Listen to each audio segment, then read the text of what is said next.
Halo, cek. Cek. Udah sambung ngomong ya? Jelas bang, suaraku. Jelas Mar. Oke. Sebelumnya selamat pagi teman-teman.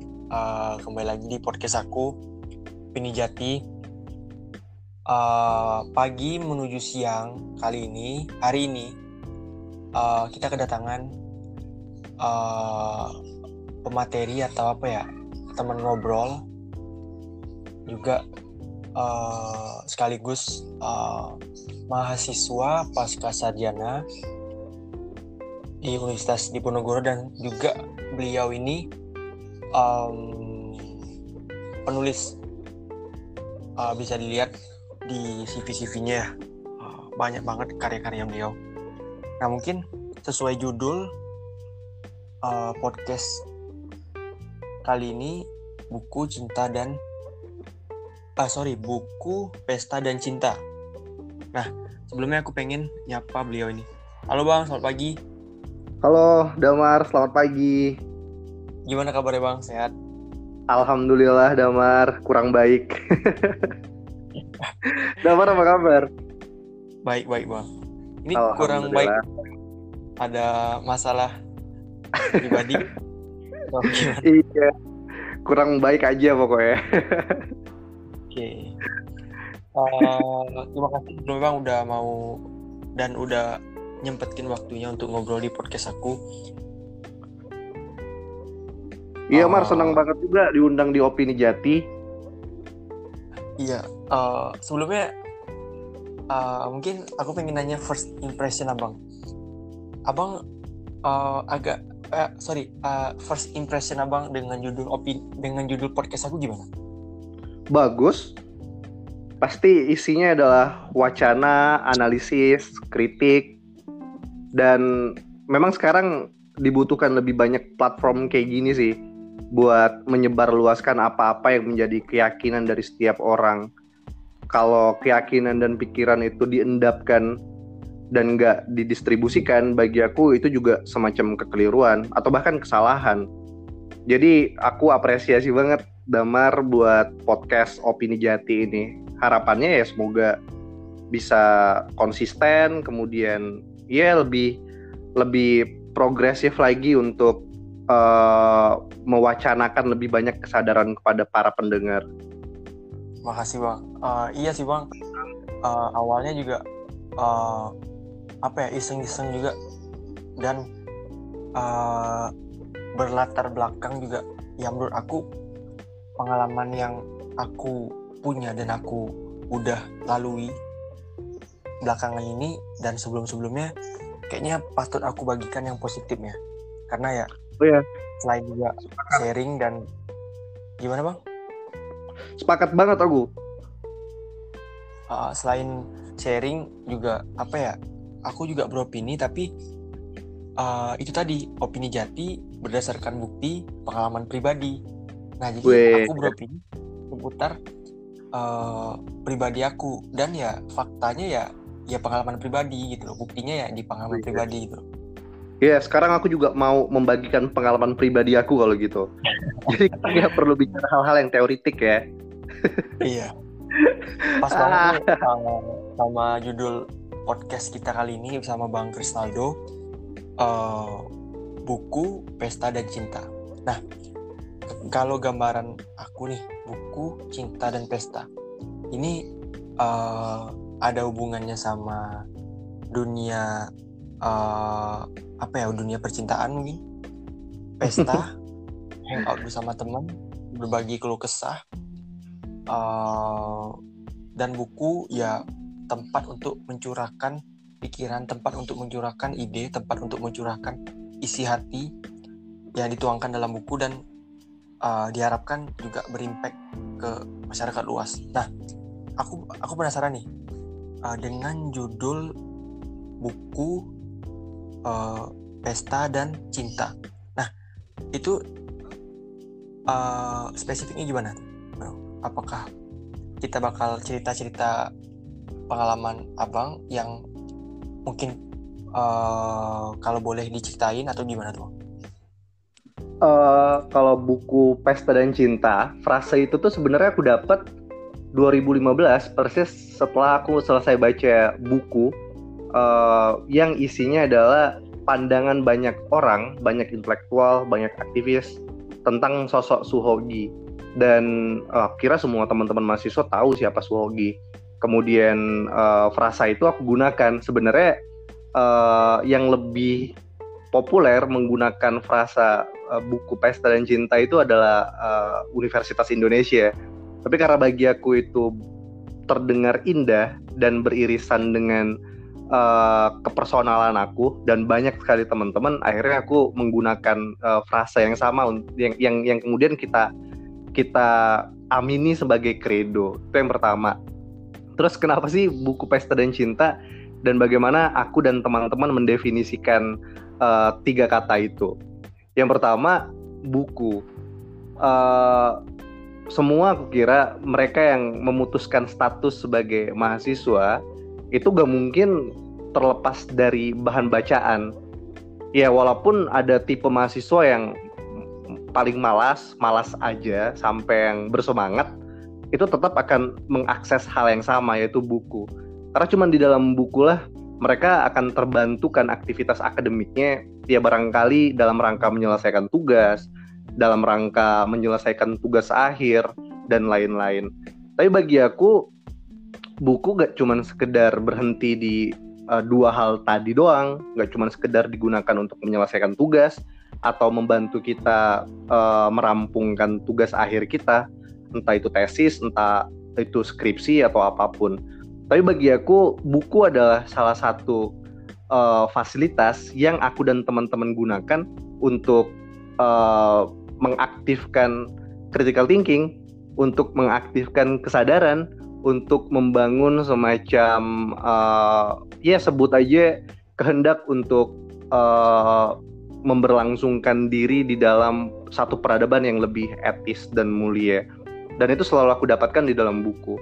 Mulai dari buku yang paling susah untuk dibaca, buku-buku filosofi misalnya, buku-buku teori, wacana kritis, sampai kesusastraan semacam puisi, novel, cerpen dan sebagainya. Jadi atas dasar itu buku menjadi sesuatu yang penting, setidaknya bagi aku dan teman-teman yang ada dalam wilayah pertemanan aku. Dan lebih menarik lagi, setiap kita selesai membaca buku pasti akan selalu didiskusikan ulang. Misalnya seorang teman selesai membaca buku yang nggak pernah sama sekali aku baca, dan karena dia memahami dan memiliki pengetahuan atas pembacaannya terhadap buku itu, akhirnya dia bisa menerangkan ulang kepadaku. Dengan atau tanpa aku membacanya, aku mengerti, dan sebaliknya aku juga melakukan hal yang sama. Kemudian pesta, sebenarnya ini menarik karena irisan antara buku kemudian kepada pesta dan kemudian kepada cinta, ini satu paket lengkap yang saling berhubungan dan berkaitan dalam satu kesatuan. Jadi dulu di FISIP, hari-hari di mana aku mulai masuk ke perguruan tinggi itu, aku menikmati semacam kemudaan sih. Entah orang menyebutnya kemudaan yang barbar atau semacam hedonisme, aku gak peduli sama sekali. Tapi aku menikmati itu. Jadi di FISIP, selain kita rajin mendiskusikan sesuatu dan punya tradisi yang ketat dalam membaca buku, kita juga rajin pesta.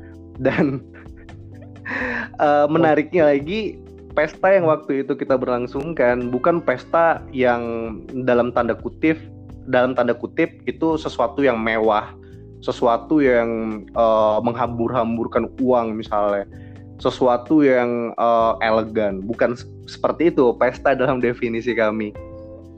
Pesta di FISIP waktu itu tuh kayak kita rajin nangkring aja. Kita rajin nangkring, kemudian kita musik-musikan sampai pagi, kemudian kita main kartu, minum wine dan lain-lain.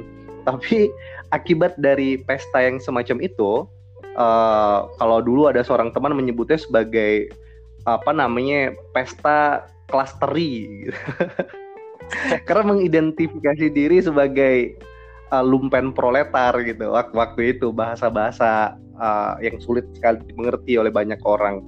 Dan gak cuma sekedar melaksanakan hal-hal semacam itu, di dalam pesta kita juga membicarakan banyak sekali sesuatu, mulai dari membicarakan yang kami baca seperti yang aku tadi terangkan, mulai memikirkan ide-ide, kemudian mulai mengaktifkan kesadaran untuk melihat realitas dari dunia yang sama-sama yang sama-sama sebelumnya belum pernah kita pelajarin dan kita ketahui secara mendalam. Tapi setelah itu karena rajin nangkring, rajin minum wine, akhirnya kita lebih lebih banyak punya kesadaran tentang apa-apa yang beririsan dengan kita. Karena kan banyak atau ada semacam peristilahan, ada there is a truth in wine atau inferno veritas kayak gitu. Ada kebenaran di dalam wine. Jadi selalu menemukan kebenaran-kebenaran, mulai dari kebenaran yang sifatnya subjektif sampai kebenaran yang sifatnya objektif, yang aku dapat justru di saat aku dan teman-teman sedang menyelenggarakan pesta. Sekali lagi, pestanya bukan pesta mewah ala muda-mudi Jakarta atau ala para pejabat atau ala para aristokrat. Enggak, ini bener-bener pesta kelas teri aja, yang nggak ngabis-ngabisin duit tapi seneng gitu. Terus yang ketiga, beririsan lagi antara buku, pesta, dan kemudian cinta. Di mana irisannya? Kami mendefinisikan cinta itu bukan pada apa yang disebut Plato sebagai cinta erotik ya. Artinya cinta yang diberikan hanya sekedar pada lawan jenis. Enggak. Kami justru meradikalisir pemaknaan cinta itu dan memperluasnya. Maksudku, cinta yang ada di dalam credo itu adalah cinta yang universal. Artinya akibat dari pesta dan tradisi membaca yang ketat, kita punya semacam sebut aja gairah untuk mencintai kemanusiaan, gairah untuk cinta terhadap mereka yang kurang beruntung, cinta terhadap mereka yang terpinggirkan. Dan akibat dari cinta yang semacam itu selalu menarik perhatian aku dan teman-teman untuk memberangkatkan diri terlibat pada banyak sekali ruang-ruang kemasyarakatan, ruang-ruang sosial, ruang-ruang mereka yang hendak diancam hak-hak kebebasan sipilnya dan sebagainya. Jadi se-universal itu cinta dalam pengertian aku minimal dan teman-teman pada waktu itu. Jadi seru aja, dan sampai sekarang itu masih benar-benar terngiang di dalam kepala. Karena selama kuliah yang paling aku nikmati selama masa muda itu, walaupun sekarang masih muda ya, masa remaja itu yang aku nikmati adalah 3 hal tadi. Dan aku merasa menjadi mahasiswa yang lengkap aja waktu itu. Nggak cuma sekedar belajar, kemudian pulang, kemudian pacaran, enggak. Banyak hal-hal yang aku kira menjadi semacam sebut aja sesuatu yang membentuk atau format yang membentuk diri aku hari ini. Begitu, Damar. Berarti mendalam banget Bang ya makna dari ketiga kata tadi ya, buku, pesta, dan cinta. Bener banget. Terus ini kayaknya bisa dikaitkan ke ini ya, ke pengalaman gitu loh. Nah mungkin boleh diceritain nggak Bang pengalamannya gitu loh di 3 kata ini, dan mungkin ya boleh juga dimaknain seluruhnya. Ya monggo.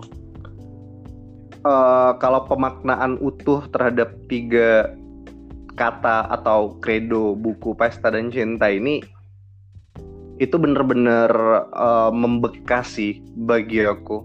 Karena kalau ditanyain apa jejak sejarah yang pernah kamu tinggalkan di belakang, ya aku akan menjawab 3 hal tadi.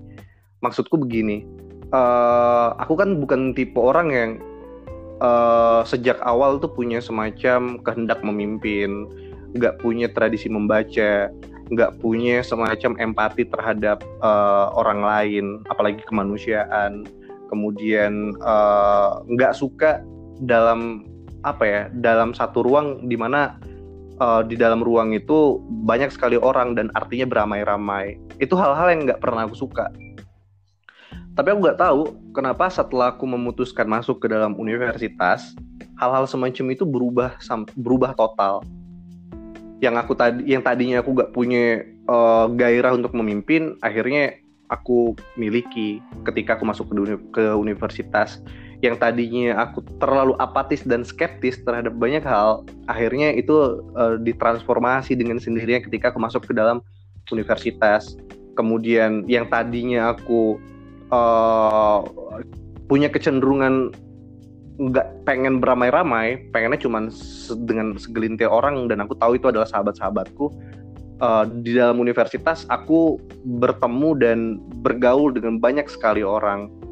Jadi hal-hal itu yang berubah ketika aku masuk ke dalam universitas, dan itu disebabkan oleh Credo tadi, buku Pesta dan Cinta. Cuman yang menjadi menarik adalah aku mengalami seluruh pengalaman, baik pengalaman yang sifatnya membahagiakan atau yang menyedihkan, pengalaman yang basisnya adalah optimisme atau pesimisme. Itu aku alami selama aku menempuh pendidikan selama 4 tahun di universitas tempat aku belajar. Dan itu benar-benar aku selalu menyebutnya sebagai memoir. Kenapa sebagai memoir? Karena aku gak benar-benar bisa move on dari peristiwa-peristiwa masa lampau yang sejatinya menjadi salah satu kekuatan yang membentuk aku hari ini. Jadi kesedihan itu membentuk aku, kebahagiaan itu membentuk aku, optimisme dan pesimisme itu juga membentuk aku. Dan selama kuliah juga kayaknya aku beberapa kali diancam DO deh. Pertama 2016, ya 2016 aku diancam DO gara-gara membajak acara ulang tahun universitas. Terus yang kedua, aku dimusuhin banyak sekali tenaga di sivitas akademik itu karena sering sekali berbuat ulah, sering rese, sering nakal, misalnya nyoret-nyoret gedung fakultas, kemudian bersinggungan dengan satu dosen yang aku benci sekali. Kemudian mengorganisir banyak orang untuk demonstrasi di depan rektorat dalam rangka meminta keadilan UKT dan SPI waktu itu, dan lain-lainnya. Tapi terlepas dari bagaimana aku membangkang di universitas waktu itu, ada hal-hal lain yang juga menjadi sama pentingnya, yaitu persahabatan. Kenapa persahabatan itu menjadi penting? Karena akhirnya aku bertemu dengan orang-orang yang punya latar belakang pikiran yang sama dengan aku. Dan kesamaan latar belakang pikiran itulah yang akhirnya membuat aku dan dia bersahabat. Persahabatan itu gak cuma sekedar diisi oleh kebrutalan, kebanalan, dan sebagainya. Tapi persahabatan itu benar-benar diisi oleh semacam ketulusan, kasih, dan percakapan intelektual. Itu yang menyenangkan. Kenapa persahabatan itu diisi oleh kasih? Karena aku merasa bahwa dalam kondisi sulit, teman-teman dekat aku atau bahkan sahabat aku selalu ada di samping aku, entah sekedar untuk membela, melindungi, atau membantu aku keluar dari apa yang aku deritakan waktu itu. Dan kenapa diisi oleh percakapan intelektual?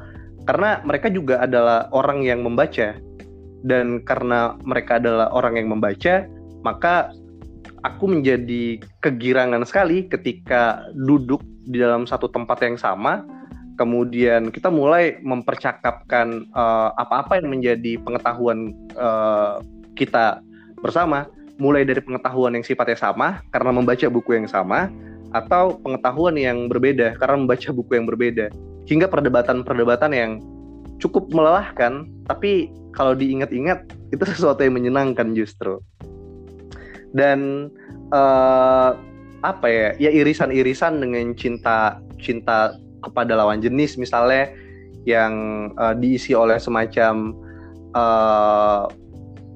perasaan bahagia juga perasaan sedih, perasaan bersemangat juga perasaan lunglai karena kehilangan semangat hanya karena berlebihan mencintai seseorang kayak gitu. Tapi itu aku nikmatin aja sih. Aku nikmatin aja karena tanpa semua itu mungkin aku gak akan jadi seperti ini, seperti hari ini, setegar atau sekuat ini. Enggak, aku berbohong, aku nggak setegar itu. Tapi dari pengalaman yang abang ceritain tadi, yang paling membekas itu kalau boleh diceritain yang seperti apa? Dan buat teman-teman juga sebagai pengalaman dan untuk bisa untuk dijadiin motivasi juga lah buat teman-teman.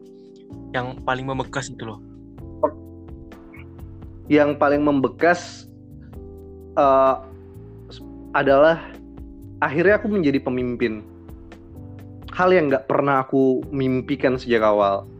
Karena dulu selama aku di Jambi, aku cenderungannya malas. Kemudian ya seperti yang tadi sampaikan, aku skeptis dan apatis terhadap banyak hal. Dan aku yakin aku nggak punya kapasitas dan nggak punya kualitas pula untuk mempengaruhi orang lain sebagai pemimpin. Nggak punya kualitas dan nggak punya kapasitas, apalagi karisma kan nggak mungkin sama sekali. Tapi itu benar-benar berubah. Karena apa? Karena aku punya keberanian gitu.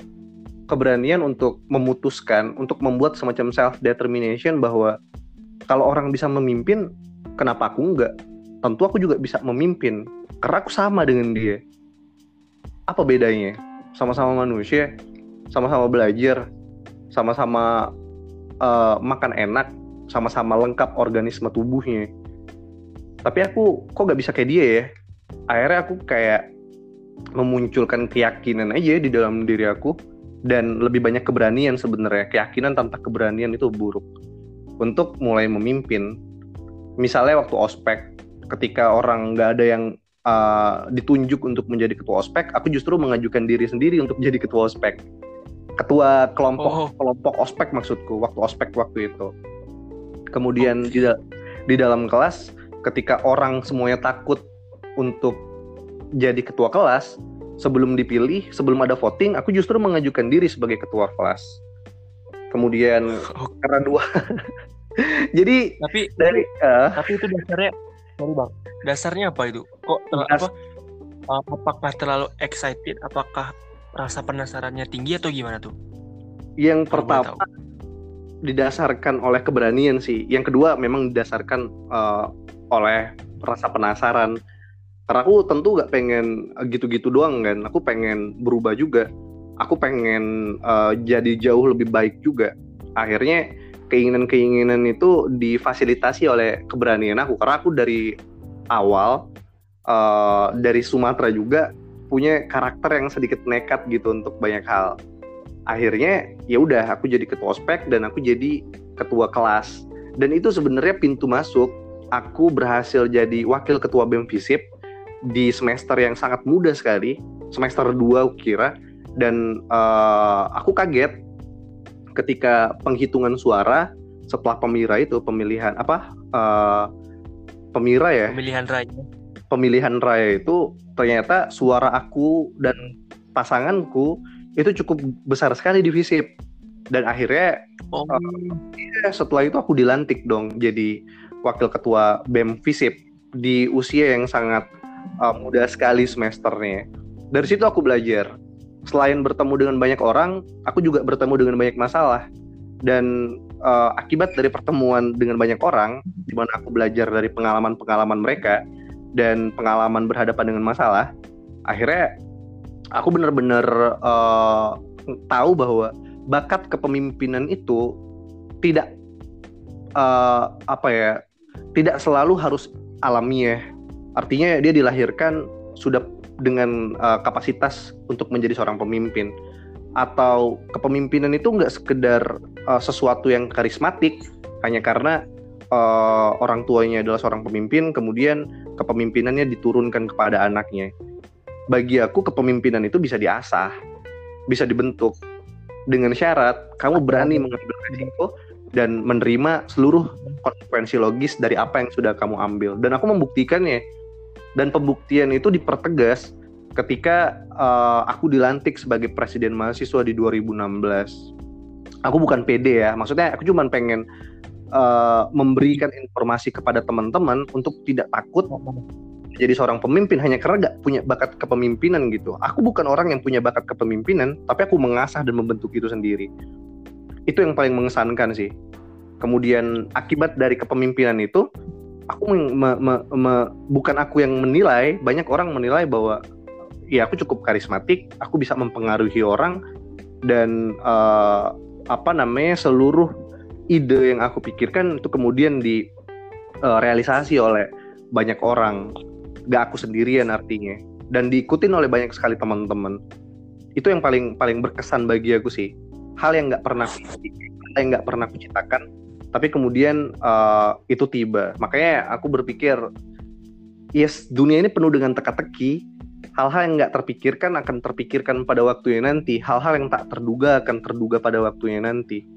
Tinggal tunggu aja waktunya. Aku selalu percaya itu. Oke, tapi sebelum abang melangkah atau sebelum abang mengambil tindakan, ya dengan skala yang besar, bisa dibilang skala wakil BEM dan presiden, abang tuh pikir panjang nggak mengenai impact atau dampaknya? Ya kita tahu kan semakin tinggi jabatannya semakin kompleks ya permasalahannya. Nah itu gimana tuh bang? Kan mungkin ada teman-teman yang pengen masuk organisasi A atau pengen gabung di organisasi B tapi takut dan malah banyak pikir dalam artian nanti gini, nanti masalahnya gini, ya udahlah nggak jadilah gitu loh. Kalau dari abang gimana? Kalau aku sih tipe orang yang nggak berpikir panjang ya. Itu juga kekurangan aku. Aku selalu melihat sesuatu itu dengan cara pandang yang terlampau pendek. Jadi untuk semua resiko, hitungan, konsekuensi, akibat, itu aku selalu taruh di belakang. Jadi ya udah, hadapin aja dulu, ambil aja dulu, lakukan aja dulu. Jadi apa ya? Itu juga kadang-kadang menyedihkan sih dan menjengkelkan karena sering sekali akibat dari cara pandang yang pendek itu berakibat pada dipersulitnya kepersonalan aku sendiri, dipersulitnya kepemimpinan aku sendiri, karena gak ada hitungan gitu, karena gak buat semacam kalkulasi bahwa ya analisis kekuatan, kelemahan, kesempatan dan sebagainya kayak gimana. Aku gak pernah pakai hal-hal kayak gitu. Aku hanya mendasarkan segala sesuatunya ya pada keberanian dan keyakinan. Tapi alhamdulillah, walau begitu, aku jarang sekali bertemu dengan permasalahan. Karena apa? Ya karena tekad tadi.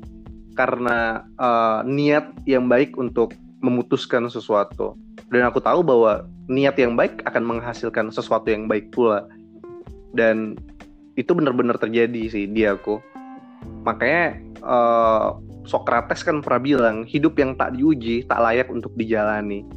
Jadi dengan menguji diri aku sendiri, dengan mengambil sesuatu yang berjangka yang katakanlah pragmatis, atau mengambil sesuatu secara tergesa-gesa, itu pada akhirnya membentuk diri aku sendiri. Karena dengan membuat kesalahan, akhirnya aku bisa memperbaiki kesalahan itu dan menjadi pembenaran gitu. Kalau aku nggak pernah buat kesalahan, ya aku nggak tahu gimana cara memperbaikinya, nggak bakalan tahu cara menikmati dan merasakannya juga. Jadi gitu. Aku suka tantangan, kemudian aku suka menguji diri aku sendiri. Itu intinya, Damar. Oke, terus kita lanjut ke pesta. Nah ini menarik nih. Menurut seorang Bang Krisaldo, makna dari pesta itu apa sih? Terlepas dari makna umum. Ini aku mengkaitkan ke pengalaman pribadi Bang Krisnaldo gitu loh. Maknanya apa sih sehingga kayaknya begitu mendalam gitu loh mengenai pesta.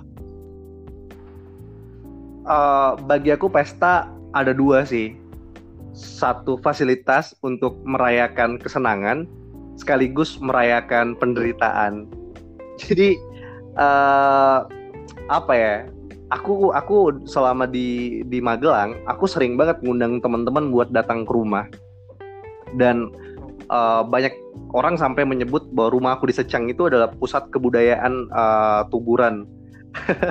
Karena pada akhirnya semua teman-teman, baik yang aktif, yang nggak aktif, baik yang membangkang sampai yang oportunistik kayak gitu, itu berkumpul di rumahku semuanya ya. Dan karena itu, karena setiap hari aku dikelilingi oleh keramaian, keberagaman, kompleksitas dan sebagainya, akhirnya aku menganggap bahwa ya ini mungkin bagian dari pesta aja ya.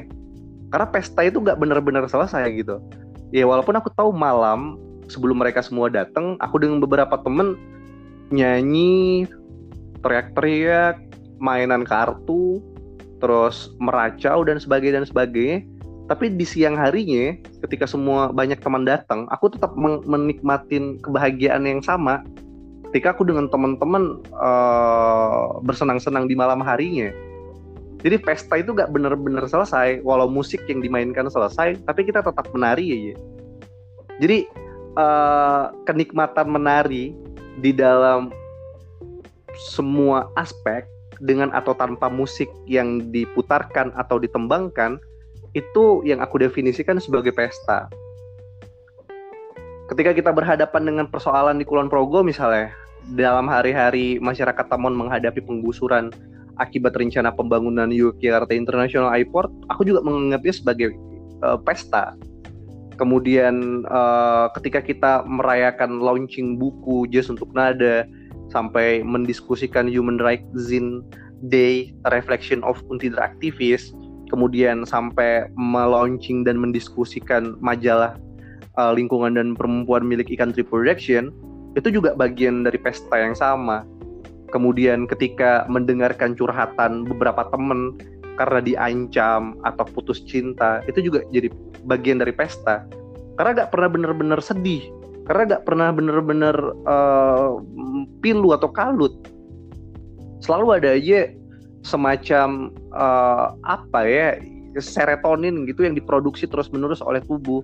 Dan aku tahu pemproduksian serotonin itu disebabkan oleh eksternal faktor. Banyak orang di luar aku misalnya yang punya dedikasi untuk aku, punya empati untuk aku, yang benar-benar ngebantuin aku untuk keluar dari banyak persoalan, dan sebaliknya aku juga membantu mereka keluar dari banyak persoalan, dan itu adalah pesta.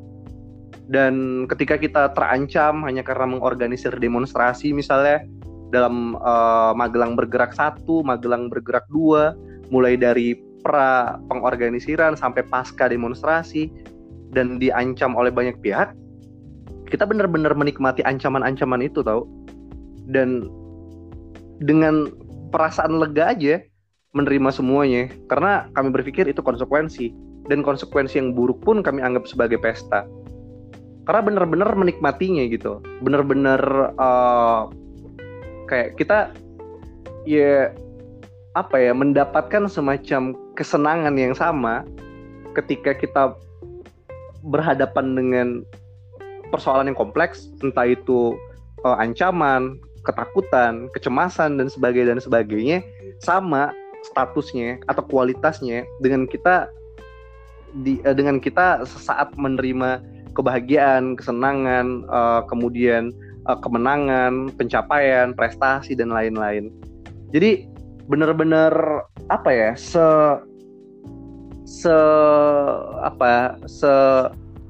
se-eksplisit itu pesta dalam pengertian aku dan teman-teman. Jadi begitu Damar.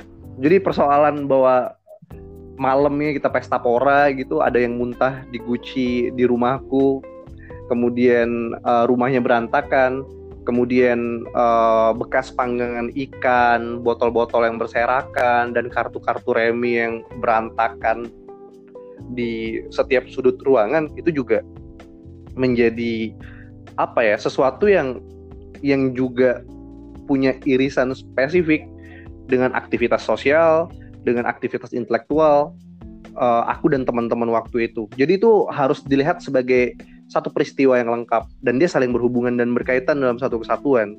Begitu, Damar. Berarti mendalam banget Bang ya. Tadi yang Iya, Abang ceritain panjang lebar ya. bener banget. Mungkin juga pesta dikaitkan juga dengan lingkup pertemanan Abang juga mendalam juga tadi ya. Yang Iya, Abang ceritain juga tadi. sebegitunya. Cinta sama teman-teman itu. Terus mungkin pertanyaan besar juga buat aku Bang, mengenai self appreciation atau apresiasi diri. Ketika kita udah melakukan suatu hal yang mana suatu hal itu udah kita kerjakan dan itu apa ya, ibaratnya tugas yang udah selesai dan kita ngerjainnya secara maksimal, kita ngerjainnya secara penuh hati gitu loh. Nah, apakah self appreciation itu bisa dikaitkan ke pesta atau gimana tuh Bang? Menurut Bang Krisaldo? Iya, istilah itu tepat. Self appreciation. Dan kami melakukannya. Pesta itu juga adalah satu cara untuk mengapresiasi apa-apa yang sudah kami lakukan. Karena waktu itu kan kami selain tumbuh di dalam universitas, nangkring di dalam kampus, kami juga terlibat dalam komunitas-komunitas yang berbeda. Artinya kita juga mengaktifasi ruang kota gitu, dengan buat macam-macam komunitas waktu itu. Dan kalau kami merasa kelelahan dengan aktivitas sosial itu, dengan aktivitas berpikir, dengan pencapaian kami melakukan sesuatu, dan kami anggap bahwa itu bermanfaat dan berguna, kami akan mengapresiasi apa yang kami lakukan ya dengan pesta. Entah sekedar pergi ke hutan misalnya, karena kami juga rajin banget pergi ke hutan, entah minum kopi di atas gunung, entah pergi ke pantai, entah minum wine lagi, entah nyanyi-nyanyi sampai pagi dan sebagainya, itu bagian dari apresiasi sih. Tapi gak jarang juga kita mengapresiasi sesama kita dengan memberikan buku. Jadi misalnya ketika aku mulai kelelahan, ada seorang teman kemudian menghadiahi aku buku. Dan sebaliknya, kalau dia udah mulai kelelahan, aku lihat dia mengalami demoralisasi, dia social depression gitu, aku mulai menghadiahinya buku. Dan aku tahu dengan mendapatkan buku, kejernihan pikiran itu dikembalikan ulang gitu. Jadi selalu ada cara untuk mengapresiasi apa-apa yang aku khususnya dan teman-teman umumnya kerjakan. Dan itu penting sih, karena kita juga harus punya jeda antara menikmati kenikmatan individual atau kenikmatan kolektif dan dengan kenikmatan untuk bergerak secara individual atau secara kolektif dalam kaitannya berkontribusi terhadap sesuatu yang lebih umum lagi. Jadi hal itu juga nggak bisa dilepaskan karena terlalu kontributif terhadap banyak hal dan kemudian tidak mengapresiasi apa yang kita kontribusikan, itu juga akan berdampak buruk bagi kesehatan mental. Dan itu terjadi. Maka yang paling penting untuk mengobati atau meminimalisir munculnya gangguan kesehatan mental itu adalah dengan mengapresiasi apa yang kita lakukan. Bisa dengan self love, bisa dengan cinta kebersamaan, bisa dengan hal-hal yang tadi aku sebutkan, apapun bentuknya. Kalau kamu suka makan ya kamu apresiasi apa yang kamu kerjakan dengan makan enak sebanyak-banyaknya.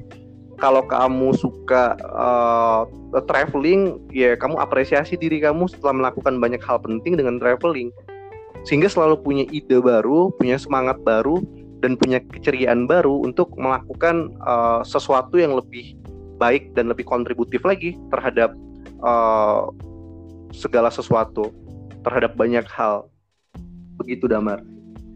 Berarti penting banget Bang ya, yang namanya self appreciation gitu ya, appreciate Penting banget ke diri kita pribadi ya, yang tadi udah berjuang, udah menyelesaikan tugas, udah menyelesaikan pekerjaan kita ya, dengan self appreciate ya, mungkin dengan pesta, mungkin dengan jalan-jalan dan sebagainya jadi bisa recharge lagi bang ya, merecharge Iya, pikiran, merecharge apa ya, ya menghilang penat, menghilang stres lah gitu ya. bener banget Damar. Setuju Terus banget aku. terus ini bang, bagian yang menarik banget buat aku, cinta. Nah ini kan sampai kita jadiin judul nih. Nah, seberapa dalam cinta menurut seorang Bang Krisnaldo? Eh, Cinta itu yang menghasilkan peradaban tau. Gak akan mungkin ada Damar dan gak akan mungkin ada aku tanpa cinta. Kita Oke. dihasilkan oleh cinta yang apa ya, yang berlabuh, bukan berlabuh, yang berlayar dan kemudian berlabuh di the last hotelnya orang tua kita berdua, ibu bapaknya Damar, ibu bapaknya aku. Jadi sekali lagi cinta itu menghasilkan peradaban. Juga bagi sebagian orang cinta itu menghasilkan keadilan dan kedamaian. Bagi Gandhi misalnya, gak mungkin akan ada kedamaian tanpa ada semacam apa namanya ya, ketulusan cinta yang diedarkan oleh satu orang ke orang yang lain gitu. Gak mungkin akan ada kedamaian. Juga gak akan mungkin ada keadilan tanpa kejernihan cinta para pembuat kebijakan untuk melihat bahwa tidak boleh lagi ada problem kemiskinan, tidak boleh lagi ada problem penindasan. Dan karena itu, dan karena cinta, kita harus menyelesaikan problem kemiskinan dan problem penindasan. Karena menyakiti manusia dengan menindas dan membuat mereka miskin itu akan menghilangkan apa ya? Akan menghilangkan semacam kualitas cinta dalam pengertiannya yang sempurna. Jadi dunia ini dibangun atas itu, atas cinta. Dan bagi aku juga cinta itu kan macam-macam klasifikasinya. Ada cinta terhadap Tuhan, ada cinta terhadap orang tua, ada cinta terhadap lawan jenis, ada cinta terhadap kemanusiaan, ada cinta terhadap apa namanya alam dan binatang. Kualifikasinya banyak dari apa yang diterangkan oleh Plato. Tapi ada juga yang disebut sebagai platonic love. Platonic love itu didefinisikan Plato sebagai cinta yang tanpa tendensi. Atau kalau diartikulasi dalam bahasa Indonesia, ya cinta yang tidak harus memiliki. Misalnya kita punya semacam kekaguman terhadap orang dan kita memiliki perasaan senang ketika melihatnya, dan di sisi yang lain juga kita tahu bahwa kita gak bisa memilikinya, dan karena kita gak bisa memilikinya, kita sadar bahwa dengan melihat dia dari jauh, dengan berteman dengannya, dengan mengenal dia secara personal, baik secara publik maupun secara privat, itu udah membuat kita menjadi senang gitu. Itu platonic love yang gak ya cinta yang tidak harus memiliki gitu kalau dalam bahasa lagu kan, atau bahasa Plato itu cinta yang tanpa tendensi seksual. Dan bagi aku cinta yang sempurna itu adalah cinta kemanusiaan. Karena dengan kita mencintai manusia, kita dengan sendirinya akan mencintai lawan jenis kita, akan mencintai orang tua kita, mencintai lingkungan kita, mencintai binatang, mencintai semua hal yang hidup berdampingan dengan kita di dunia. Dengan satu hal, yaitu cinta terhadap manusia. Aku lupa nama istilahnya itu, entah filia, entah aku lupa deh. Lama banget aku gak baca Plato lagi. Dan waktu itu di dalam kaitannya dengan persahabatan, aku bener-bener ngerasain cinta yang diedarkan oleh sahabat-sahabat aku. Dengan apa? Ya dengan mereka yang selalu ada di samping aku dalam kondisi baik buruk, susah dan senang. Bahkan kita mengalami seluruh jenis keluh, ya sendu dan tangis dan duka terhadap banyak hal banget. Pernah suatu ketika kami berangkat ke Jakarta, aku dengan salah satu sahabatku, kita kehabisan uang berangkat ke Jakarta untuk demonstrasi waktu itu. Karena kita kehabisan uang, kita bingung, kita belum makan, lapar dan lain-lain. Tapi karena kita gak tahu lagi harus ngapain, dan tahu bahwa ketika gak makan kita akan mah atau akan pingsan karena kekurangan karbohidrat, akhirnya kami berdua memutuskan untuk makan sampah gitu. Ada nasi yang masih tersisa, akhirnya kita makan berdua. Dan aku kira itu adalah cinta. Karena apa? Karena sahabat yang ada di samping aku yang ikut makan sampah bekas entah siapa dalam rangka untuk membuat perut gak lapar lagi, itu adalah cinta bagi aku. Karena dia melakukan apa yang aku lakukan dan aku melakukan apa yang dia lakukan untuk sama-sama memenuhi kebutuhan kita sebagai manusia agar gak lapar. Kemudian ketika aku diterpa permasalahan, entah karena putus cinta, entah karena diancam DO, entah karena gak punya uang, teman-teman itu selalu ada juga buat aku. Jadi aku gak pernah benar-benar merasa kesepian. Kenapa mereka selalu ada untuk aku? Karena aku juga selalu ada untuk mereka ketika mereka membutuhkan aku. Bahkan ketika mereka gak membutuhkan aku pun aku ada buat mereka. Jadi persahabatan itu benar-benar diikat dan dituntun oleh satu kaidah yang adalah cinta tadi. Dan itu benar-benar tulus, benar-benar setia bagi aku. Dan itu yang harus aku pertahankan. Sama kaitannya dengan kenapa aku selalu punya semacam empati ketika melihat mereka yang dalam tanda kutip menyedihkan. Ya karena didasarkan sama cinta. Aku gak benar-benar bisa loh kayak ngelihat orang yang mulung. Aku bertanya, kenapa sih ada pemulung? Mereka jadi pemulung bukan karena mereka malas, tapi karena akibat struktural dari kebijakan negara yang nggak pro terhadap pemberantasan kemiskinan misalnya. Kenapa sih ada tunawisma? Kenapa sih ada orang miskin? Kenapa sih harus menggusur perkampungan warga yang tempat di mana mereka tinggal, hidup dan berbahagia di dalamnya? Kenapa harus digusur? Cuman untuk melaksanakan pembangunan entah mega proyek, super mall, entah pembangunan transnasional atau multinasional. Kenapa sih harus ada kayak gituan? Dan aku benar-benar gak pernah bisa ngelihat itu. Maksudnya gak pernah biasa-biasa aja ngelihat hal-hal kayak gitu. Nah akibat hal-hal itu pula aku selalu tertarik untuk melihat dari dekat pusat-pusat penderitaan itu. Karena didasarkan oleh cinta tadi. Belakangan kayak misalnya kita buat buku, kita buat distribusi makanan gratis, kita buat kegiatan-kegiatan sosial juga karena itu semua. Bukan karena kita punya uang banyak atau kita punya sumber pendapatan yang berlimpah sehingga kita berbaik hati untuk membantu orang. Bukan atas itu alasannya. Kita susah juga. Aku pengangguran loh, Damar. Aku masih menempuh pendidikan. Aku gak punya pemasukan sama sekali. Tapi bukan berarti kepengangguran aku yang tanpa pemasukan itu membuat aku gak bisa membantu orang lain. Bukankah sejak awal kita dikutuk untuk menjadi makhluk sosial? Kalau kita sepakat bahwa kita makhluk sosial, kenapa kohesi sosial itu gak mau kita bangun? Kenapa solidaritas antar manusia itu kita lupakan? Kenapa kita justru menyikut satu sama lain, mengeksploitasi satu sama lain, membunuh satu sama lain? Dalam bahasa Thomas Hobbes disebut homo homini lupus, manusia yang lain membunuh manusia yang lainnya. Jadi hal-hal kayak gitu tuh yang pengen bener-bener aku selesaikan, kendati aku sangat sulit sekali melakukannya. Apalagi aku tipe orang yang mood swing banget, yang penuh dengan kecemasan, yang penuh dengan kepesimisan dan lain-lain. Bahkan aku cenderung mudah putus asa, tapi karena cinta yang universal tadi, selalu ada gairah baru untuk melawan keputusasaan itu. Dan aku tahu sampai hari ini pun aku masih bergerak buat melakukan hal-hal yang 4-5 tahun sebelumnya aku lakukan juga. Dan gak berubah sama sekali. Selalu ada semacam semangat baru untuk melakukan apa-apa yang sudah menjadi natural di dalam kehidupan aku, yaitu mengaktifkan kohesi sosial. Itu, Damar, cinta di dalam definisi aku secara personal.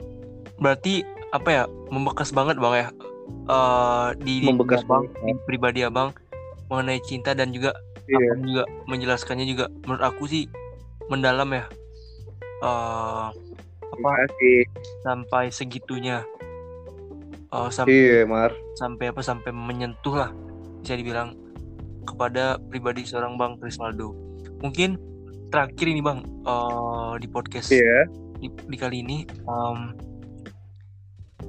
apa sih pengalaman di segi cinta yang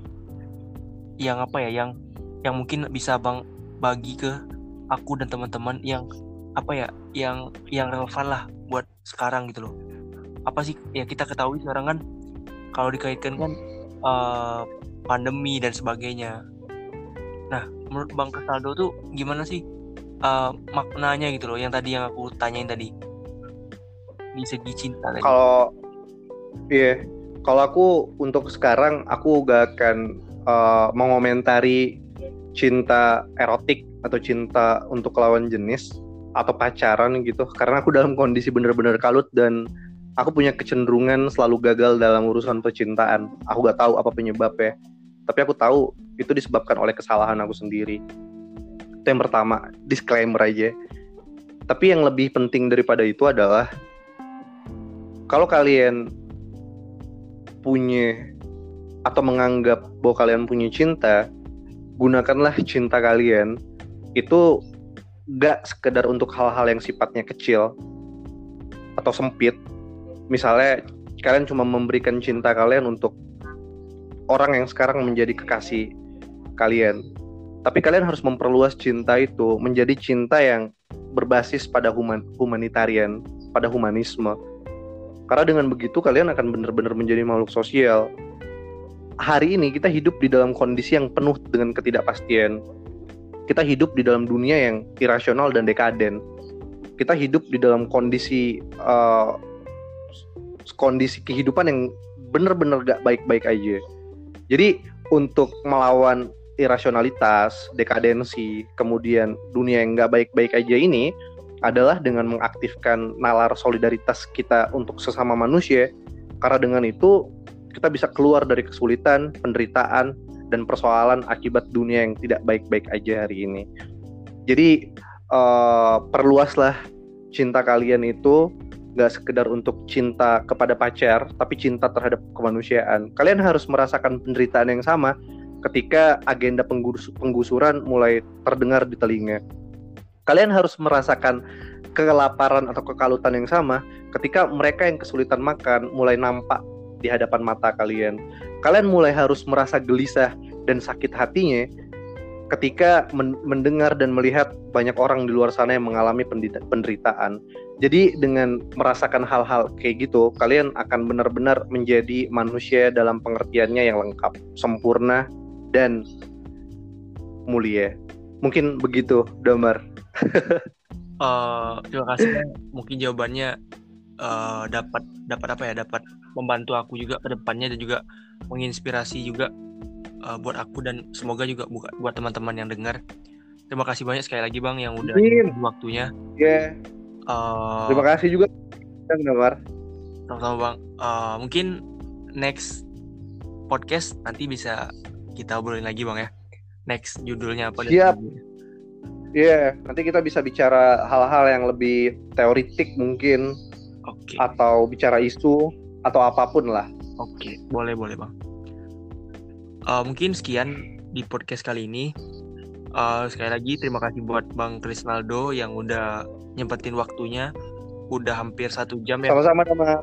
Ini durasinya.